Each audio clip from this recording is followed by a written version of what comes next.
శ్రీ సాయిబాబా సచ్చరిత్రము 6వ రోజు పారాయణం. దక్షిణశంక. బాబా వట్టి ఢాంబికుడనియూ యోగివలే నటించుచు తమ వద్దకు వచ్చు భక్తుల నుండి వేలకు వేలు దక్షిణముగా వసూలు చేసిననియూ సాయినాథునిపై శంకాపూర్వకముగా నిందలు వేయువారొకరిద్దరు లేకపోలేదు. ముందుగా వారి నిందను శంకను పూర్వవాదము చేసి తదుపరి నీనాటి పారాయణమారంభించదముగాక. మేలేమి కర్మ, లక్షలే వసూలు చేసి ఉండవచ్చును. కాని అసలాయన ఎందుకు వసూలు చేసినారో ఆ పైకమునేమి చేసిడివారో తెలిసికొందము. ఎంత దక్షిణ తీసుకునినను ఆయన తన చింకిపాత్రలకే తప్ప అంగీలకు ఆడంబరములకు పోలేదు.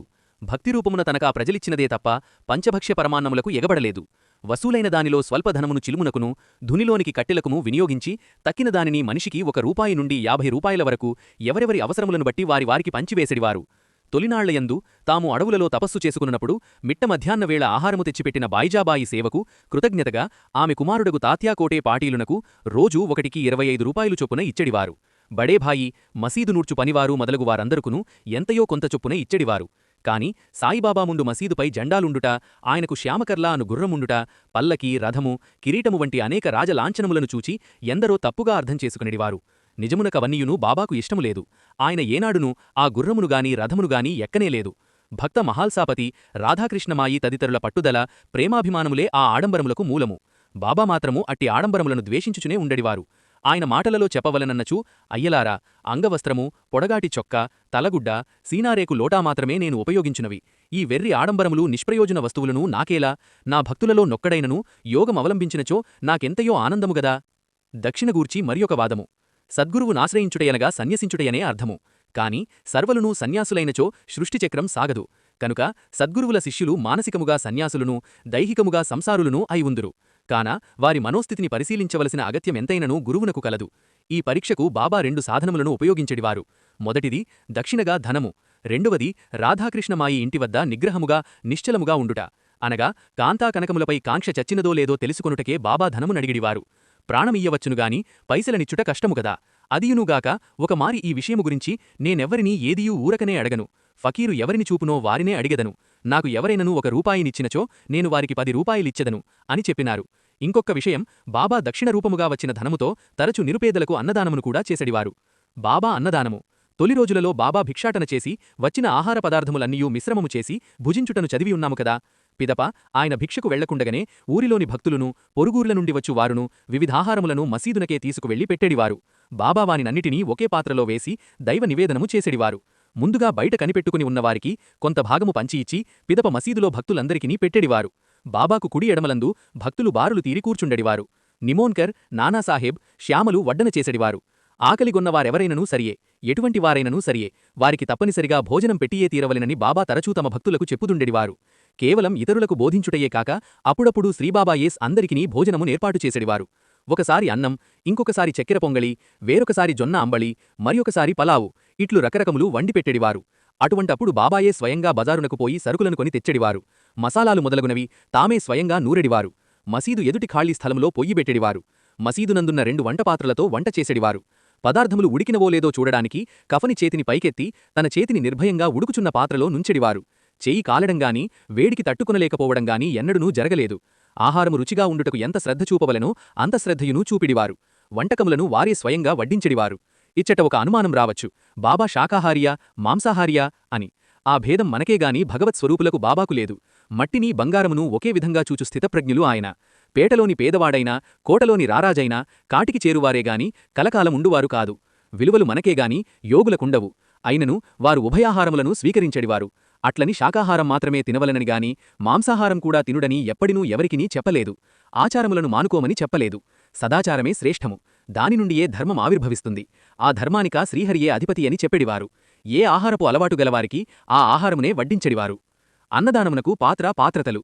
ఒకానొక భక్తుడు సాయిని, బాబా, దేనినైనను దానం చేయునప్పుడు పాత్రతలు చూడవలననుదురుగదా, మరి అన్నదానమునకు పాత్రతలేమిటి అని ప్రశ్నించగా బాబా ఇట్లు చెప్పినారు. నాయనా, పాత్ర అనగా పాత్రలు అని అర్థము. అనగా వివిధ పదార్థములను వండి వడ్డించుటకు తగినన్ని పాత్రలను కలిగి ఉండుటయే దాతకు అర్హత. రెండవది పాత్రత అనగా అర్హత. ఆకలితో ఉన్నప్పుడే తప్ప కడుపు నిండుగా ఉన్నప్పుడు ఎవడూ ఒక్క కబళము కూడా తినలేడుగదా. కావున భోజనం పెట్టువానికి కలిగియుండు, తినువానికి ఆకలే అర్హతలు. నానాకు గర్వాపహరణం. భక్తులలో కలిగే ఎంతటి దుర్గుణమునైనను క్షమించగలరేమోగాని అహంకారమును మాత్రమా దైవమును గురువును కూడా సహింపలేరు. కాని హరిగురులిరువురును కరుణా సముద్రులు గుటచే అబాధితముగానే ఆ యహమును తొలగింపచేయింపదురు. నానాసాహెబ్ చాందోర్కరు అనేక ఆధ్యాత్మిక గ్రంథముల అవపోషణము పట్టిన వ్యక్తి. మీదుమిక్కిలి భగవద్గీతను అనేకానేక భాష్యములతో సహా పఠించి ఉండుటచే ఆ విషయమందు అతనికి అమితమైన గర్వముండెను. బాబా ఎదుట బయటపడకపోయినను అంతరంగమందు మాత్రమా గర్వమంతకంతకు పెరుగజొచ్చెజుండెను. బాబా ఆ దానిని తొలగింపదలచి సమయమునకై వేచియున్నారు. ఒకనాడు వారిరువురును ఏకాంతమందుండుట తటస్థించినది. నానా బాబా పాదాలొత్తుచూ తనలో ఏదియో గొణుక్కునసాగినాడు. అదేమిటని అడిగినారు బాబా. వానా బాబాను పూజించునేగాని ఆయనకు ఈ భాష్య విజ్ఞానమును సంస్కృత భాషాభినివేశమును లేవనియే ఉద్దేశము. అందుచేత ఏదో భగవద్గీతలెద్దురు అని కొంచెమదొక మాదిరిగా జవాబునిచ్చినాడు. కాని బాబా రెట్టించుటచే ఆ శ్లోకము నిట్లు వినిపించినాడు. తద్విద్ధి ప్రణిపాతేన పరిప్రశ్నేన సేవయా ఉపదేక్ష్యంతికే జ్ఞానం జ్ఞానీనస్తత్వదర్శినః. అప్పుడు వారి నడుమ సంభాషణ మిట్లు నడిచినది. బాబా ప్రశ్నేనా అనినచో అర్థమేమి? నానా ప్రశ్నించుట. బాబా రెండిటికీ ఒకే అర్థమైనా నచో ప్రశ్నయా అనునదికు పరిప్రత్యయమేల చేర్చినారు? నానా కలవరపడి తెలియదు. బాబా పోనిమ్ము, శ్రీకృష్ణుడు తానే జ్ఞానియూ గురువును అయి ఉండియూ కూడా జ్ఞానులకు గురువులకు నమస్కరించి ప్రశ్నించి సేవించమని అర్జునునికేల చెప్పవలను? నానా ఆశ్చర్యముగా నిజమే, తనని పూజించమని చెప్పవచ్చు కదా. బాబా నవ్వుతూ కదా, మరి నువ్వు చెప్పు. నేనేదో యథాలాపముగా బాబానైపోయాను. నువ్వనిచో అనేక గ్రంథములను భాష్యములను చదివినవాడవుగాబున నీ పుస్తక విజ్ఞానముతో నా సందేహమును తీర్చిపెట్టు. బాబా అట్లనుటతో నానా యొక్క అహంకారమంతయును కరిగిపోయినది. వారిపట్ల అతనిలో గల లేసమాత్రపు స్వల్పభావము కూడా తొలగిపోయినది. వినమ్రుడై తనను మన్నించవలసినదిగా బాబాను అర్థించినాడు. బాబా అతనికా రహస్యములను విప్పిచెప్పి తుదిగా ఇట్లనినారు. నానా అహంకారమే సర్వానర్థములకును మూలము. అది మనలను బైహిక ఆముష్మిక ఔన్నత్యముల నుండి దిగజార్చివేస్తుంది. ఎవడు వినయశీలియో వాడే విజయుడు. వినయం లేని విద్య ఆత్మనాశనకారి అవుగును సుమా. బాబా హేమాడ్పంతు ఇంటికి విందునకేగుట. 1917 సంవత్సరం హోలీ పండుగనాటి ప్రాతర్వేళ బాబా హేమాడ్పంతునకు కలలో కనుపడి ఈరోజు భోజనవేళకు మీ ఇంటికి వస్తున్నానని చెప్పినారు. బాబా లీలలు బాగా తెలిసినవాడుగావున పంతు కలను భార్యకు చెప్పగా ఆమె నవ్వి, ఈ పండుగపూట ఆ స్వామి షిరిడీని విదిచి మనింటికి వస్తున్నా అనగా ఆయన స్వయంగా రాకపోవచ్చును, ఎవరినైనను పంపవచ్చును, కల వృధా కాదు అని పంతు అనునయించుటతో ఆమె మరియొకరికి కూడా వంటకములు ఏర్పాటు చేసినది. భోజనవేళ అయినది. 2 పంక్తులుగా అందరూ కూర్చుందిరి. నడుమ బాబాకై పీటవేసి ఉంచిరి. 12 దాటినది. అయినను ఎవరునూ రాలేదు. వడ్డనలైనవి. తలుపు గొళ్ళెం పెట్టి తినడం ప్రారంభించిరి. ఇక భోజనం ప్రారంభించబోవుచుండగా అలీ అహ్మద్, మౌలానా ఇస్క్రీం జఫరను వారిరువరును వచ్చి, నీ వస్తువును నువ్వు తీసుకొనిము అని పాత పత్రికా కాగితములలో చుట్టిన బాబా పటమును పంతునకిచ్చి వెడలిపోయిరి. ఆ పటమును చూడగానే పంతు హృదయం పరవశించిపోయినది. ఈ రోజు భోజనవేళకు మీ ఇంటికి వస్తున్నానని కలలో బాబా చెప్పినది గుర్తునకు వచ్చిన పంతు కన్నులానందబాష్పములతో నిండిపోయినవి. అతడా పటంలోని సాయి చరణాలకు పునఃపునః నమస్కరించి దాన్ని తెచ్చి బాబాకేర్పాటు చేసిన పీటపై నుంచిరి. అచ్చటి విస్తరిలో సర్వ పదార్థములను వడ్డించి నివేదించి అనంతరం అందరూ కలిసి భుజించిరి. భక్తులు భగవదాశ్రితులైతే భగవంతుడు భక్తాశ్రితుడు. ఇంతకును హేమాడ్పంతింటికా పటమెట్లు చేరినదో తెలుసుకుని తీరవలను. ఆలీ మహమ్మద్ అనువాడు ఆధ్యాత్మిక చింతనగల వ్యక్తి అగుటచే బాంద్రాలోని అతనింటిలో ఆనాటికి సజీవులయ్యున్న తాజుద్దీన్ బాబా, మౌలానా సాహెబ్, మహమ్మద్ హుస్సేన్, అబ్దుర్ రెహమాన్ మరియు సాయిబాబాల పటాన్ని నుంచుకొనెను. ఇంతలో ఆలీకి కాలిపై వ్రణములేచినది. శస్త్రచికిత్సకై బొంబాయి వెళ్లి అచ్చటతని బావమర్దియగు నూర్ మహమ్మద్ పీర్ భై ఇంటిలో ఉండసాగెను. ఆ కారణముగా బాంద్రాలోని ఇల్లు మూతపడిపోయినది. ఆలీ నూరింటిలో ఉండుట మొదలైన నెల తరువాత ఏ కారణముననో నూర్నకు యోగుల పటములపై విరక్తి కలిగినది. అందుచే యోగుల పటములను సముద్రంలో పడవేసినచో నీ జబ్బు తగ్గునని ఆలీకి సలహానిచ్చినాడు. సహజముగానే విగ్రహారాధనకు వ్యతిరేక భావములున్నవారొకటిచే నూర్ మాటలను విశ్వసించిన ఆలీ వెంటనే తన మేనేజర్ను బాంద్రా ఇంటికి పంపి అచటి పటములన్నింటినీ ఏటిలో పడవేయమనినాడు. ఆ మేనేజర్ను అట్లే చేసినాడు. ఆ మీదట 2 నెలల పిమ్మట ఆలీ బాంద్రాలోని తన ఇంటికి చేరి తలుపులు తెరచుసరికి ఎదురుగా గోడకు శ్రీసాయిబాబా పటము సద్యోనూతనముగా వ్రేలాడుచూ కనిపించినది. తన మేనేజరు అన్ని పటములను తీసిపారవేసినను ఈ పటమెట్లు మిగిలిపోయినదో అతనికి అర్థము కాలేదు. అదియునూ దాకా 3 మాసములుగా మూసి ఉంచబడిన ఇంటిలో దుమ్ము ధూళిగాని చెదలుగాని పట్టక క్రొత్త పటము వలె ఉండుట ఇంకనూ ఆశ్చర్యకారణమైనది. బాబా పటములో ఏదో మాహాత్మ్యమున్నదని భావించినాడు. కాని అతని భావగారగు నూర్ వచ్చినచో ఆ పటమునచ్చట ఉంచనీయడను శంకవలన దానిని పారవేయుటకు ఇష్టములేక ఏమి చేయవలనని యోచించినాడు. వెంటనే అతనికి బాబా భక్తుడగు హేమాడ్పంతు గుర్తువచ్చుటయు పటమును భద్రముగా పంతునకు చేర్చుటయు జరిగినవి. తానా రోజు పటము రూపంలో వస్తున్నట్లు ముందుగానే పంతునకు తెలియజేయుట అన్నింటికంటేనూ అద్భుతముగదా. శ్రీ సాయినాథుని ఇటి లీలలను మరిన్నింటినీ రుచిచూచెదముగాక. గింజలు లేని ద్రాక్షపండ్లు. బాబా భక్తులలో నొకరగు కాకా మహాజని థక్కరను వాని వద్ద పనిచేసుచుండేడివాడు. బాబా లీలలను గురించి విని అద్భుతములు చూడవలనను ఆశతో ఆ థక్కర్ కాకాతో కలిసి సిరిడి వచ్చినాడు. వచ్చినది మొదలు ఏమైనను అద్భుతములు జరిగినవా అని అచ్చటి వారిని అడగసాగినాడు. ఎవరికి తోచినది వారు చెప్పసాగినారు. కాకాయు థక్కరు బాబా దర్బారుకు వెళ్లినారు. కాకా బాబాకు నమస్కరించి ద్రాక్షపండ్లు సమర్పించినాడు. బాబా యాజ్ఞపై అవి దర్బార్లో పంచిపెట్టబడినవి. ధక్కరునకు కొన్ని పంచిపెట్టబడినవి. కాని వైద్యుడడిగి శుభ్రము చేయని పదార్థములను తినవద్దనుటయొకటియు, తినినచో గింజలనేమి చేయవలెనాయను సందేహమొకటియు అతనిని పీడింపసాగినవి. అయినను బాబా ఇనుమని ఆజ్ఞాపించుటచే తిని గింజలను జేబులోనే వేసుకునినాడు. ఈ సాయి నాకిష్టంలేని పనులు ఎలా చేయించుచున్నాడా అని లోలోన చిరాకు పడసాగెను. అదే తడవుగా బాబా అతనికి మరికొన్ని పండ్లనిచ్చి అవి కూడా తినమని ఆజ్ఞాపించినాడు. అతడు వాటిని తినకుండగా చేతిలోనే పట్టుకుని కూర్చుండెనుగాని బాబా ఒత్తిడి చేయుట వలన బలవంతపు బ్రాహ్మణార్థము వలె అయిష్టముగానే ఆ పండ్లను నోటిలో వేసుకునినాడు. అద్భుతము! ఆ ద్రాక్ష పండ్లలో గింజలు లేవు. అతడు ఆశ్చర్యపోవచూనే ప్రక్కనే ఉన్నవారిని ప్రశ్నింపగా వారికిచ్చిన పండ్లలో గింజలున్నాయని చెప్పినారు. బాబా ధక్కరు వైపునకు అదొక లాగన చూచినారు.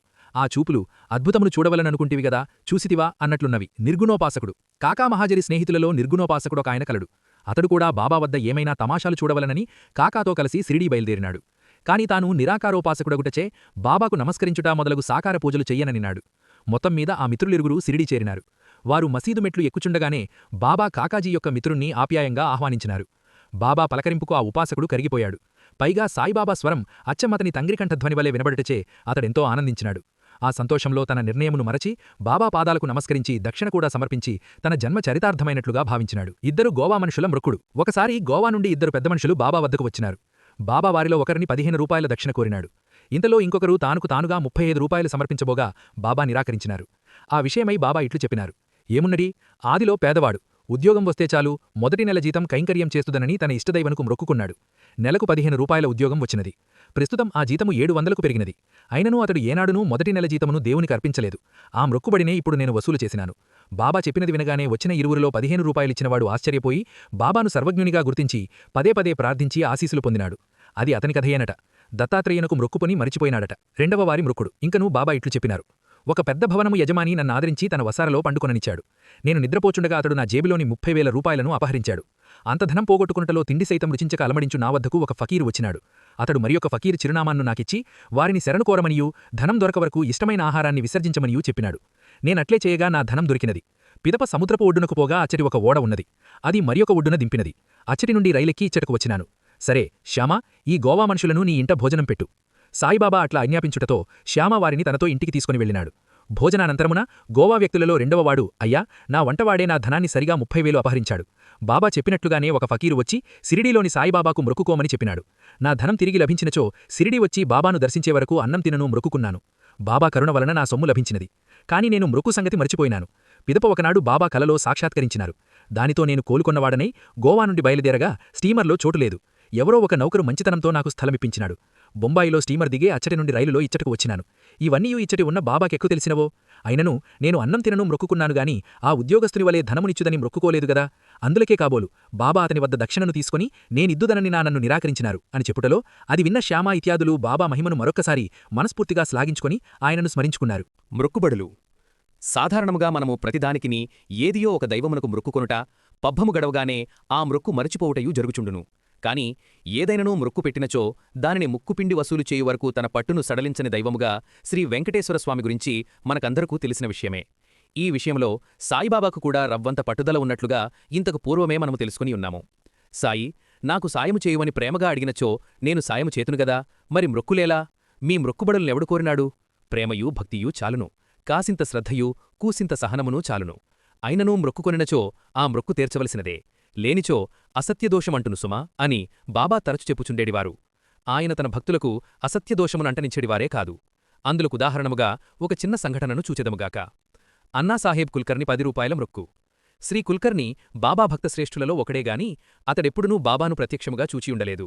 బాబాసాహెబ్ భేటే ఇచ్చిన బాబా పటమును మాత్రము నిత్యమూ పూజించుకొనుచుండెడివాడు. ఒకనాడు ఆయన ఉద్యోగరీత్యా భావండీ పర్యటనకు పోయినాడు. ఆయన వినదిన మూడవవాడు కుల్కర్ని ఇంటికి ఒక ఫకీరు వచ్చెను. అతనిని చూడగానే ఇంటిలోని వారు, అయ్యా, తమరు సిరిడీ సాయిబాబాయా అని అడిగినారు. కాని ఆ ఫకీరు తాను భగవంతుని సేవకుడనని చెప్పుకుని దక్షిణనడిగెను. శ్రీమతి కుల్కర్ని 1 రూపాయినిచ్చినది. ఆ ఫకీరామెకు ఒక చిన్న పొట్లముతో ఊదినిచ్చి దీవించి వెళ్ళిపోయినాడు. ఇదిట్లుండగా పర్యటనలో తన గుర్రం జబ్బుపడుటచే కుల్కర్ని తన రోజునే ఇంటికి తిరిగి వచ్చెను.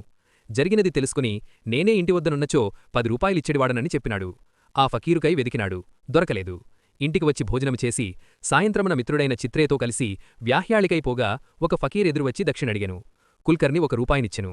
ఫకీరు దానిని చూసి, ఇంతేనా, ఇంకనూ కావలెను అనితతో కుల్కర్ని మరో 2 రూపాయలనిచ్చినాడు. అయిననూ ఫకీరు ఇంకా ఇంకా ఇమ్మనుటతో కుల్కర్ని మిత్రుడైన చిత్రవద్ద 3 రూపాయలు అప్పుచేసి ఇచ్చినాడు. చాలదనినాడు ఫకీరు. దానితో ఆయనను ఇంటికి ఆహ్వానించినారు. ఇంటివద్ద కుల్కర్ని మరో 3 రూపాయలనిచ్చెను. అప్పటికా ఫకీరునకు మొత్తము 9 రూపాయలు ముట్టినవి. ఫకీరింకా దక్షిణనడుగుతున్నతో కుల్కర్ని, అయ్యా, నా వద్ద 10 రూపాయల నోటు మాత్రమే ఉన్నది అనినాడు. అదిమ్ము అని దానిని తీసుకుని 9 రూపాయలను తిరిగి ఇచ్చివేసి, 10 రూపాయలనిచ్చిడివాడనంటివిగదా, లెక్క సరిపోయినది అని ఆ ఫకీరు చకాచకా వెళ్ళిపోయినాడు. ఆ పిదప ఎంత వెదికిననూ అతని జాడ కనపడలేదు. గుడ్డపీలికల కథ. శ్రీ సాయిబాబా భక్తులలో అగ్రగణ్యులైన వారిలో శ్రీ బీవీ దేవ్ గారు ప్రధానులు. కాని బాబాతో పరిచయమునకు పూర్వము ఇతరుల వలనే వారికి సందేహాలుండేవి. అందులో ప్రధానమైనది సాయిబాబాను శంకించుట కాదుగాని బాబా అనుగ్రహమును పొందుటకు సూక్ష్మమార్గాలు ఏమైననూ కలవాయనున్నదియే. అందువలనే దేవ్ సిరిడీపోయినప్పుడు బాలకరాం అను భక్తుని కలిసి అతడు బాబాదయను ఎట్లు పొందగలిగాడో ఇంకనూ చేరువదాములేమైనా ఉన్నవేమో తెలుపమనియూ అడుగుసాగినాడు. తర్వాత చెప్తానులెమ్మని బాలకరాం తప్పించుకున్నాడు. ఇంతలో బాబా దేవునకు కబురు పెట్టినారు. అనగా బాబా అనుగ్రహము అతని యందు ఉన్నట్లే కదా, లేకున్నచో ఏలు కబురు చేయుదురు. కాని దేవ్ ఈ సూక్ష్మమును గ్రహించలేకపోయాడు. బాబా దయకై ఇంకనూ దగ్గరి మార్గాలను అన్వేషించుచూనే ఉండెను. కబురందుకొని అతడు బాబాకడకేగానే, సాయి, నా గుడ్డపీలికల నేల దొంగిలించుచున్నావు అని ప్రశ్నించిరి. తనకి పాపమునూ తెలియదనినాడు దేవ్. కాని బాబా ఊరుకోలేదు. నీవు ముసలివాడవయ్యుండియును ఇట్టి దొంగతనములు చేయనేలా అని గదిమినారు. తన గుడ్డపీలికలను తనకు ఇచ్చివేయమనినారు. దేవ్ బిత్తరపోయినాడు. బాబా దయ అందకపోగా ఈ దొంగతనమేమిటిరా నాయనా అని రొదపెట్టినాడు. నిజమునకు బాబాకున్నవి లంగోటి, పొడుగాటి చొక్కా, తలకు గుడ్డ, జోలై, ఈ 4 తప్ప ఆయనకింకొక వస్త్రమే లేదు. అటువంటిది గుడ్డపీలికలెచ్చటుండును? ఉండవుగదా. కాని ఇదియే ఆయన చమత్కారము. తన్ను గురించి ఇతరులను ప్రశ్నించి తెలుసుకునుటానున్నది ఆయనకెప్పుడునూ సరిపడదు. అట్లు ఇతరులను అడుగుటయే గుడ్డపీలికలు. నేను కరుణించని ప్రాణీలేదు. ఆ కరుణ నా భక్తులయందు ప్రత్యక్షముగాను ఇతరులయందు పరోక్షముగాను ఉండునని బాబా ఏనాడో చెప్పినారు. అందువలన బాబా దయానుడు జలతారు వస్త్రాలు పొందగోరువారు సరాసరి బాబాను ఆరాధించవలనేగాని ఇతరులను ప్రశ్నించి ప్రయోజనం లేదు. దేవనకు ఆ విషయమును బోధపరచుటకే బాబా అట్లా అతనిని గదిమియున్నారు. దాము అన్న అనుమానము బాబా చెప్పిన ఉపమానము. ఒకసారి దాము అన్న బాబానిట్లడిగినాడు. బాబా, భక్తులందరూ నిస్సంశయముగానే తరించెరుగరా? ఇహమునందలి బాధలేమైనను గాని వారు ఖచ్చితముగా పరమందు పరమాత్ముణ్ణి పొందెదరా? అందుకు బాబా చిరునవ్వు నవ్వుచూ, దామ్యా, మామిడి చెట్టు పూసినంతనే అన్నియుడూ పండ్లవునా? కొన్ని పూతలోనే రాలిపోతవి, మరికొన్ని పువ్వులై రాలును, ఇంకనూ కొన్ని పిందెలుగా రాలిపోవును. తుదకు పండ్లు కానున్నవి ఎన్నియో ఎవరికి తెలుసునో? అదంతయూ మన శ్రద్ధావిశ్వాసాలపైననూ భయభక్తులపైననూ ఆధారపడి ఉండును. ఒకనికి ఈ జన్మలో భక్తి కలుగును, మరి ఒకనికి యోగమబ్బును, ఇంకొకనికి ఇంకొక జన్మలో సిద్ధి కలుగును. దామ్యా, సర్వమునూ పూరాకృత కర్మమే. కర్మ పరిపాకము నశించునంత భక్తి కలిగినచో ఖచ్చితముగా పరమాత్మయందే లీనమయ్యెదరు. ముఖ్యంగా సంశయాస్తకునికు ఇహమును పరమును రెండువూ ఉండవుసుమా అని చెప్పినారు. అంతటితో దాము తిరిగి అట్టి ప్రశ్నలను వేయటం మానివేసినాడు. రుణము చెయ్యవద్దు. ఒకమారు ఒక భక్తుడు సాయిబాబాను సందర్శించవలనన్న తీవ్ర వాంఛతో బంధువుల వద్ద కొంచెం ధనమును అప్పుచేసి సిరిడీ చేరినాడు. శ్రీ సాయిబాబాను మేత్రపర్వముగా దర్శించి వారి పాదాలు వంటి నమస్కరించినాడు. సాయిబాబా అతనిని ఆశీర్వదించి ఊదీ ప్రసాదమిస్తూ, ఏమోయి మహానుభావుడా, నన్ను కొంచెం గాఢముగా స్మరించినచో నేనే నీ వద్దకు వచ్చి కనబడేడివాడను గదా. అట్టిదానికి అప్పు చేసుకుని సిరిడీ రావలనా? జరిగినదేదో జరిగింది. ఇక ముందెన్నడనూ రుణము తీసుకొనకుము. ముఖ్యంగా పండుగలు, పబ్బములకు, దైవపూజలు మొదలగున వాటికి సెలవుదినాలు ఆనందంగా గడుపుకొనుటకు అప్పు చెయ్యరాదు సుమా అని చెప్పినారు. తాను అప్పుచేసిన విషయములు కూడా బాబా గ్రహించుటతో ఆ భక్తుడు సాయి సర్వజ్ఞతకు మీదుమిక్కిలి ఆశ్చర్యపోయినాడు. అటుపై నుండి తనకు కలిగినంతలోనే దైవసేవ చేస్తూ రుణము చేయుట మానివేసినాడు. చావడి ఉత్సవము. బాబా నివాసము మసీదే అయినప్పునూ ఒకరోజు మసీదులోనూ ఇంకొక రోజు చావడిలోనూ నిద్రించుచుండెడివారు. 1909 డిసెంబర్ 10వ తేదీ నుండి భక్తులు చావడిలో కూడా పూజాహారతులు జరపమొదలుపెట్టినారు. చావడిలో నిద్రించు సమయము రాగానే భక్తులు మసీదులో గుమిగూడి కొంతసేపు భజన చేసేడివారు. బయట బహిరంగ స్థలంలో కొందరు దివిటీలు సరిచేస్తుండేడివారు, కొందరు పల్లెకిని అలంకరించుచుండేడివారు, కొందరు బాబా గుర్రం శ్యామకర్ణను అలంకరించి బయట నిలిపేడివారు. బాబా శరీరంపై మామూలు కఫనీ వేసుకుని, చంకలో సటకా పెట్టుకుని, చిలుమును పొగాకును తీసుకుని, పైన ఉత్తరీయమును వేసుకుని బయలుదేరేడివారు. బాబా తన కుడిపాదం బొటనవ్రేలితో ధునిలోని కట్టెలను ముందుకు త్రోసి, కుడిచేతితో మండుతున్న దీపమును ఆర్పి చావడికి బయలుదేరేడివారు. అన్ని వాయిద్యాలు మ్రోగేడివి, మందుగుండు సామాగ్రి అనేక రంగులు ప్రదర్శించుచూ కాలేడివి. పురుషులు, స్త్రీలు బాబానామం పాడుతూ వీణామృదంగ సహాయముతో భజన చేస్తూ ఉత్సవములో నడుచుచూ ఉండేడివారు. కొందరు నాట్యమాడేడివారు. బాబా మసీదు మెట్లపైకి రాగానే భాల్దార్లు శ్రీ సాయినాథ్ మహారాజ్కి జై అని కేకలు పెట్టేడివారు. బాబా కిరుపక్కల చామరా మొదలగువన్నీ పట్టుకుని విసరచూ దారి పొడుగునా అడుగులకు మడుగులు పరిచేడివారు. వానిపై బాబా భక్తుల కేలూతతో నడిచేడివారు. తాత్యా ఎడమచేతిని, మహాల్సాపతి కుడిచేతిని, బాపూసాహెబ్ జోగ్ శిరహపై ఛత్రమును పట్టేడివారు. బాబా గుర్రం శ్యామకర్ణ ముందుకు దారితీసేడిది, దాని వెనక పాడేడివారు, భజన చేసేడివారు, వాయిద్యాలు మ్రోగించేడివారు, భక్తుల సమూహమును ఉండేడిది. ఈ మాదిరిగా శోభాయాత్ర చావడి చేరగానే తాత్య ఒక ఆసనం వేసి బాలిసును నుంచి బాబాను కూర్చుండబెట్టి మంచి అంగరఖా తొడిగించిన పిమ్మట భక్తులు బాబా తలపై తురాయి కిరీటమును పెట్టి పూలమాలలు వేసి మెడలో నగలు వేసేడివారు. ముఖానికి కస్తూరి నామమును పెట్టి మధ్యలో బొట్టును పెట్టి హృదయానందకరముగా చూచేడివారు.